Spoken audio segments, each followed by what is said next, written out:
The first thing Evelyn noticed was the smell. Not the kind of clean that brought comfort, but a chemical burn behind the eyes, lemon-scented bleach smeared over something rotten, something hidden. She stood in the entrance hall of Silver Pine's care facility, clutching a canvas bag to her chest. It held her reading glasses, a photo of her late husband, and a few paperbacks she never got around to finishing.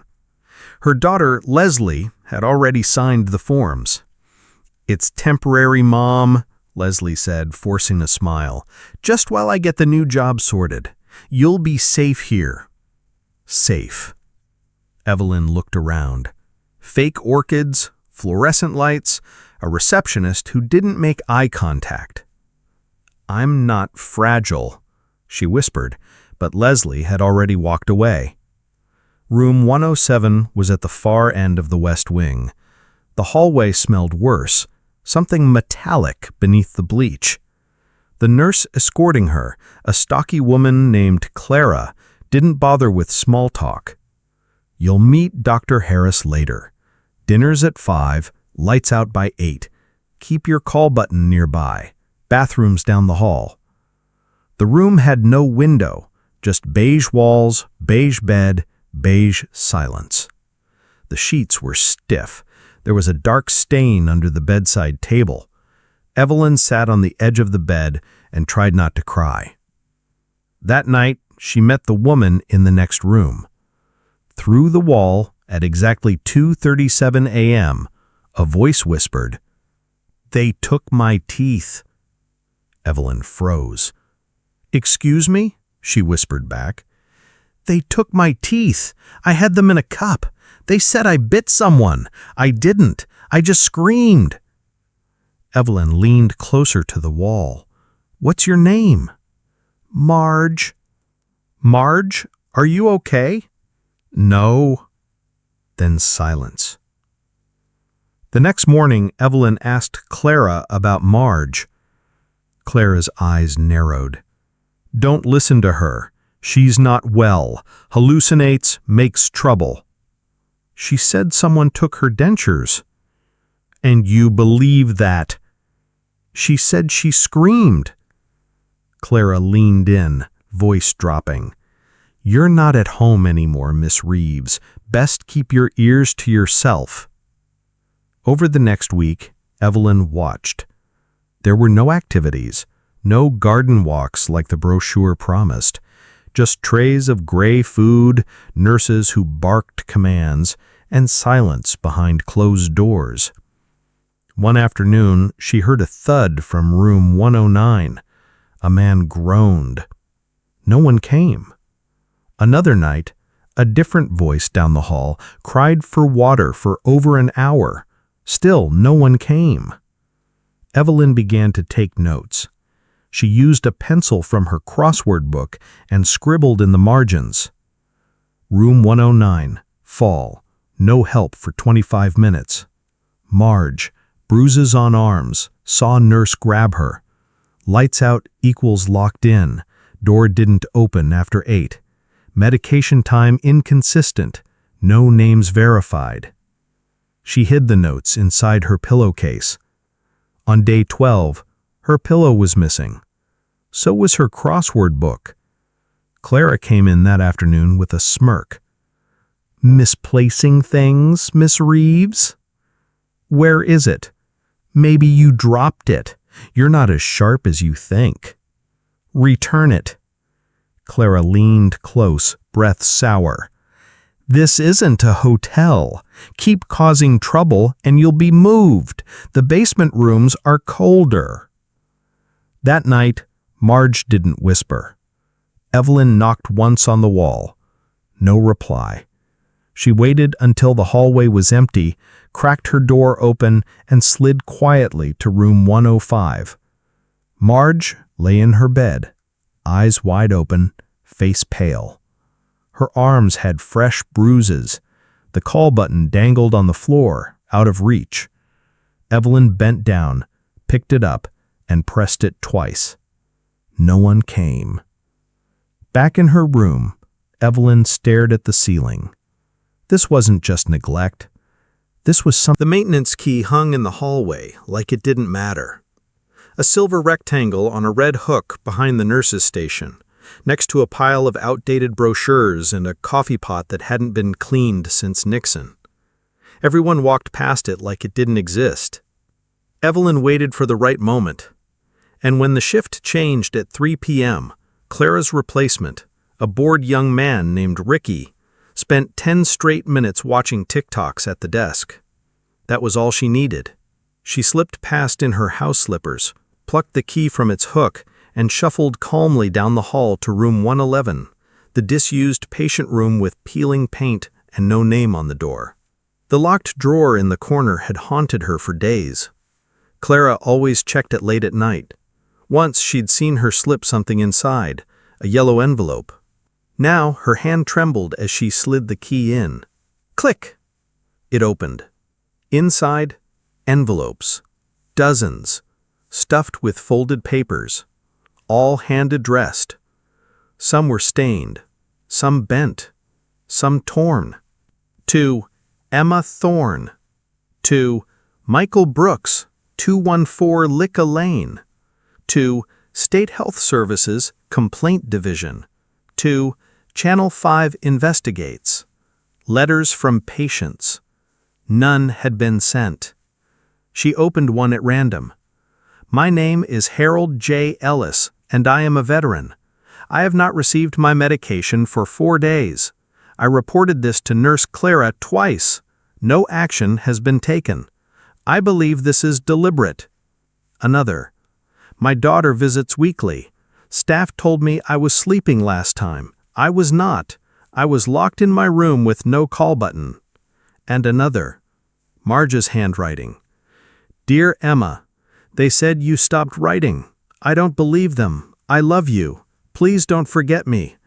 They hurt me last night. Please. The letter cut off mid-line. Evelyn's heart pounded. She stuffed as many letters as she could into the canvas tote, shoved it under her cardigan, and locked the drawer again. Then she replaced the key, returned to her room, and shut the door. She locked it, not that it mattered. The locks were a joke. Still, she sat on the bed, breathing fast, sweat prickling her scalp. The letters were proof. Neglect, abuse, isolation, hidden behind walls and bleach. But who would believe her? The next morning, a visitor came. Not for her. A sharply dressed woman in a navy blazer, escorted by Clara herself, was shown into room 102. Evelyn watched through a cracked door.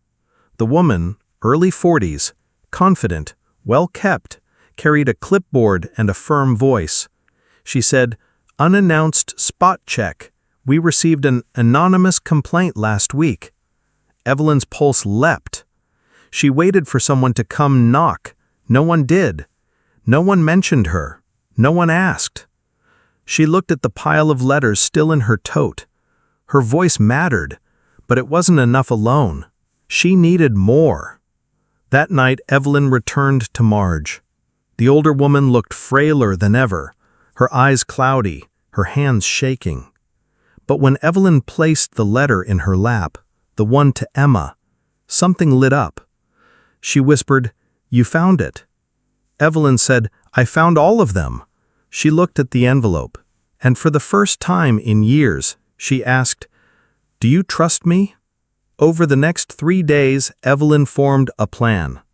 She met with Harold in room 109, who could barely walk, but still remembered every date they'd skipped his medication. She spoke to Quiet Dolores in room 106, who showed her the security camera blind spot near the east stairwell. And she made a friend, Jesse, a janitor in his 20s with a stutter and a kind soul. He said, "They yell at me too. I just clean, that's all." Evelyn asked, "Will you mail something for me?" He hesitated at the door. "You're brave." Evelyn smiled. "I'm old, same thing." That night, Evelyn returned to Marge again. Marge held Evelyn's hand, tighter than usual. She asked, "Do you think she'll come?" Evelyn said, "I do. And you?" Marge nodded. Then Clara didn't knock again. She just stood in the doorway of room 107, arms folded tight across her chest, eyes scanning Evelyn like she was measuring a threat. "We need to talk." Evelyn didn't flinch. "Then talk." Clara stepped in without permission. "Someone's been snooping where they shouldn't. Drawers left unlocked, files moved, missing charts." She paused. "You wouldn't know anything about that, would you?" Evelyn tilted her head, innocent. "I'm 74. I misplace things all the time. You said so yourself." Clara's eyes narrowed. "This isn't a game, Miss Reeves." "I didn't realize telling the truth was a game." Clara leaned in, voice cold. "You're making waves. You want to end up in a memory care wing? It's quieter there. Nobody asks questions." Evelyn stared straight into her eyes. "Go ahead, lock me away. But those letters? They're already gone." Clara blinked. Just for a second, her composure cracked. "What letters?" "You know which ones." A pause, a long one. Then Clara smiled, but it didn't reach her eyes. "Enjoy your dinner." She turned and walked out. Evelyn's hands shook once the door closed, but not from fear, from adrenaline. The bluff had worked. She hadn't told Clara that the letters were mailed, only that they were gone. And Clara's reaction said everything. She knew. And she was afraid. But the war had only begun. That night, Harold from room 109 didn't get his evening meds again. Dolores whispered that a new chart for her had been posted, one with wrong allergies. And Marge? Marge didn't speak. She just stared out the window, eyes unfocused. Evelyn sat beside her, whispering her name. Nothing. The next day, Evelyn went to the nurse's station and asked to see her own medical chart. Ricky, the young nurse, blinked awkwardly.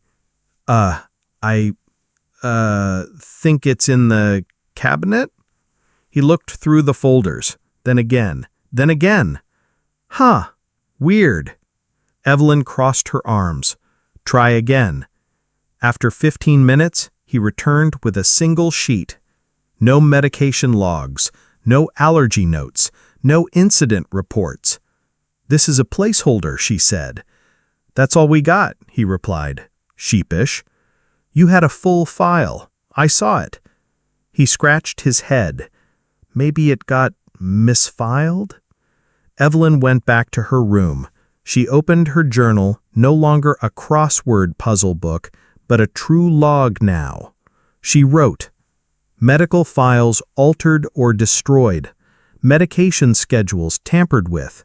Threats confirmed from staff. Patient speech decline. Marge." She added a final line in bold. "They are erasing us." That afternoon, she caught Jessie in the supply closet. "Jessie, I need a favor." "Again?" "I need to get into the admin office, where they keep the backups." Jessie paled. "I'll get fired. People could die." Jessie glanced around. "There's a key. Master copy. You didn't hear it from me." "Where?" "Dr. Harris's coat pocket. He always leaves it in the break room at lunch." "What time?" 12:30. Evelyn nodded. "Cover the hallway for me." Okay. At 12:28, she waited outside the break room. Her palms were sweating. Through the glass panel, she saw Dr. Harris's white coat slung over a chair. Coffee cup on the table, phone face down. She opened the door quietly, stepped in, and reached into the pocket. Bingo. The key, a brass copy labeled ADM1. She slid it into her sleeve, walked out like she owned the place, and headed to the admin hall. The office door was locked. She turned the key. It opened. Inside were shelves of binders, flash drives, and a humming desktop computer. Evelyn sat down, her knees aching, and opened the first. It started with a car in the parking lot. A navy blue sedan. Clean. Windows tinted. It didn't belong to any of the staff. Evelyn had memorized all their vehicles during her daily walks. This one was new. And the woman who stepped out? Black coat, boots, scarf tied around her neck. Confident, fast stride, like someone with a purpose. She wasn't carrying balloons. She wasn't here to smile politely. She was here for war. Inside, Clara was already whispering at the front desk. No appointments for 1:05 today. She doesn't need one, Ricky said from behind, voice trembling. She's on the emergency contact list. There's no, we checked.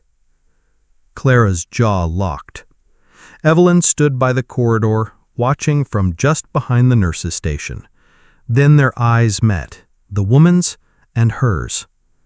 The woman blinked once and said, "I'm looking for Marjorie Thorne." Room 105 hadn't been this silent in weeks. Marge sat in her chair, body frail, eyes fixed on the window. She didn't turn at the knock, didn't turn when the door opened, until she heard the voice. "Mom?" Then, like wind moving through brittle leaves, her head turned, slowly. "Emma?" Evelyn stood in the hallway, one hand pressed against her chest. She didn't cry. She just listened. It took Emma half an hour to coax Marge into remembering pieces.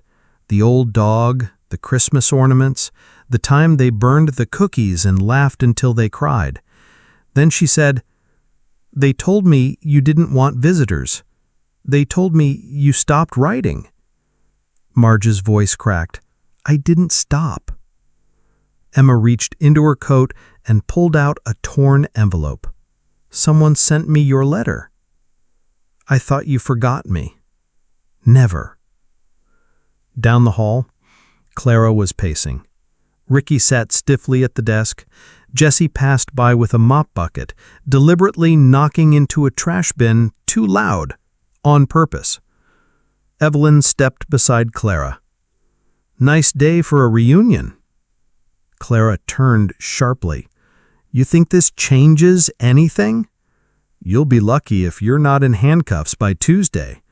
You don't know who owns this place. I know who runs it."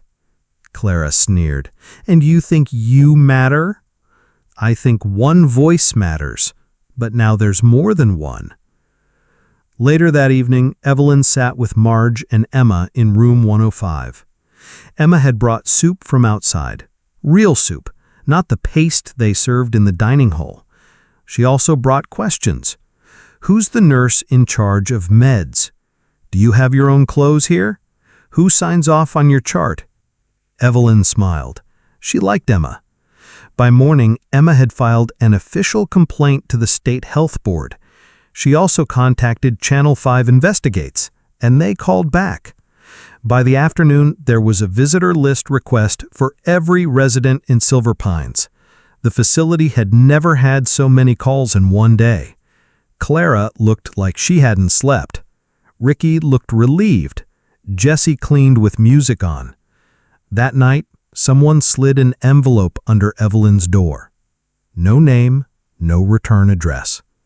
Inside, a photo of Evelyn entering the admin office. A printed line. "You're not safe. Watch your back." Evelyn folded the note and stared at it. She wasn't surprised, but she was done being scared. She placed the note beside her toothbrush where she knew someone would see it. Then she picked up her journal. She added a new line. Chapter 4. The world is watching now. By Monday morning, Evelyn knew something had shifted. Gone were the sharp looks and whispers. They'd been replaced by movement, boxes in the hallway, records disappearing from filing cabinets, new staff in black polos with clipboards, the kind who didn't smile, the kind who didn't answer questions. She overheard Clara say, "The state might audit. We're cleaning house." But what she meant was, they were erasing the crime scene. At breakfast, Harold leaned in close. "They gave me a new med chart, different pills." "Don't take them," Evelyn warned. "Wait for Emma. They said they'll move me to South Wing if I don't." The South Wing. No windows, no visitors, where patients disappeared. At 10:43 a.m., Dolores was wheeled away. No explanation, no goodbye. Ricky looked sick when Evelyn asked. "She had visitors. Now she doesn't," he muttered. "Where is she?" "Transferred." "To where?" He just looked away. By lunch, 2 rooms were empty, beds stripped, names off the doors. And room 105, Marge's room, now had a "Do Not Disturb" sign. Evelyn tried to push in. The door was locked. She banged twice. No answer. "Marge! Emma!" Silence. Then a key turned behind her. Clara stood with 2 guards. "You're not allowed in there." "She has rights." "She's resting. Doctor's orders." "Show me." "Go back to your room, Ms. Reeves." Clara stepped closer, voice low. "You had your fun. Now it's over." That night, Evelyn didn't sleep. She lay in her bed with the call button clutched in her hand like a weapon. She wasn't sure who she was more afraid for, Marge, Harold, herself. At 2:06 a.m., a note was slipped under her door. This time, typed, cold. "You have 24 hours. Transfer to memory care or your file goes to the board." At 2:10 a.m., she knocked on the wall.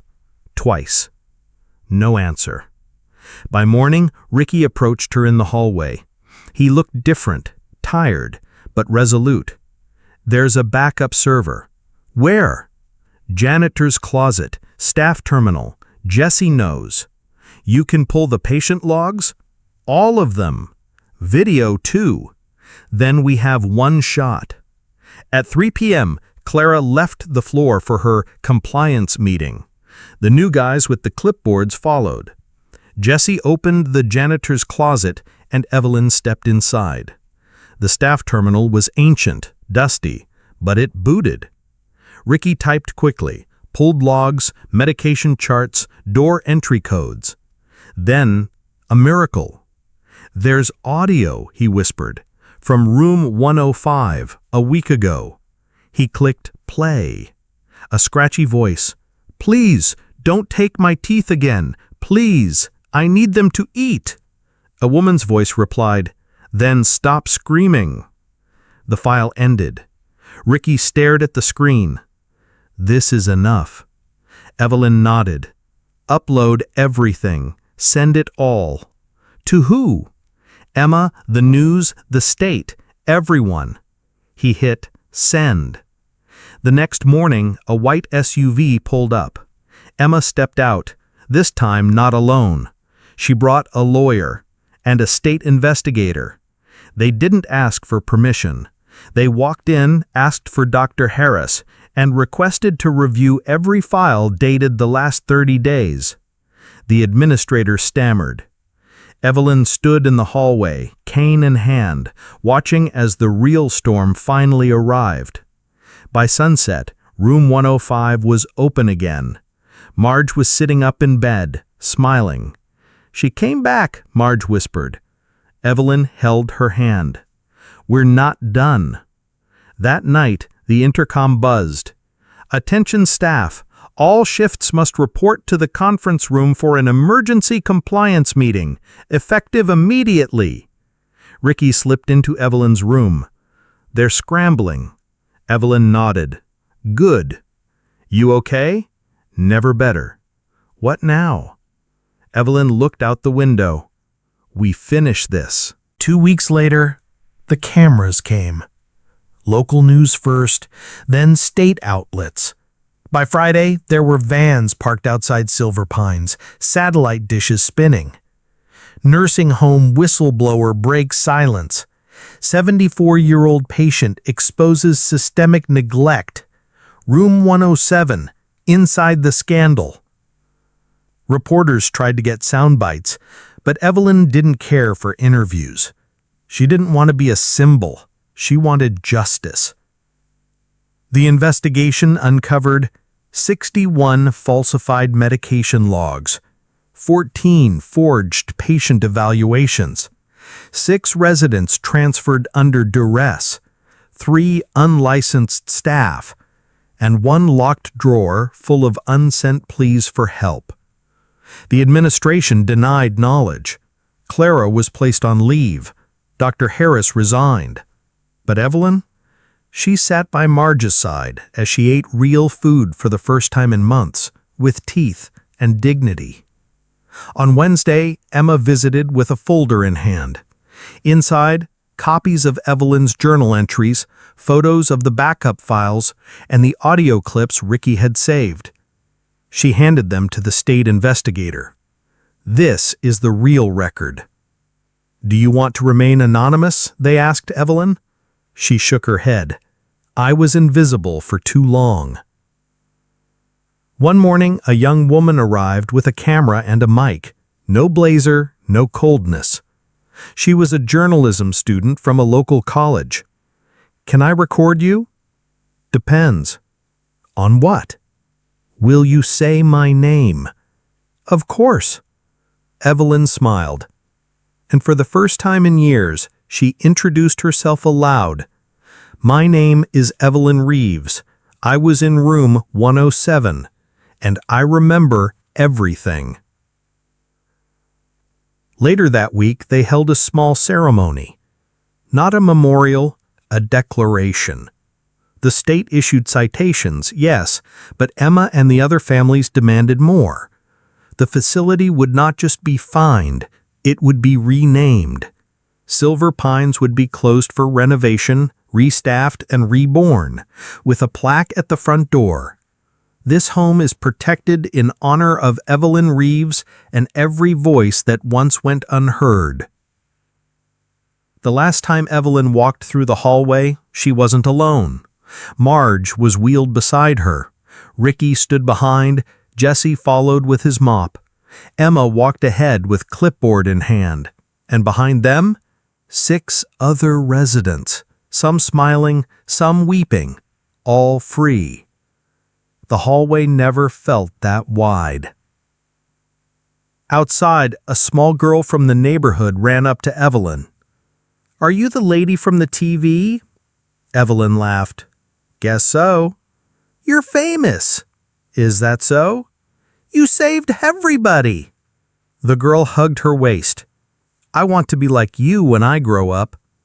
Evelyn crouched slowly, old bones, yes, but still strong, and looked the girl in the eyes. "Then promise me something." "What?" "Never let anyone make you feel invisible." That night, Evelyn returned to her daughter's guest room. Her own bed, her own books, her own name on the door. She sat at the window with her journal. One last line. Not in code, not a secret, just the truth. She was 74. She had nothing, and she changed everything.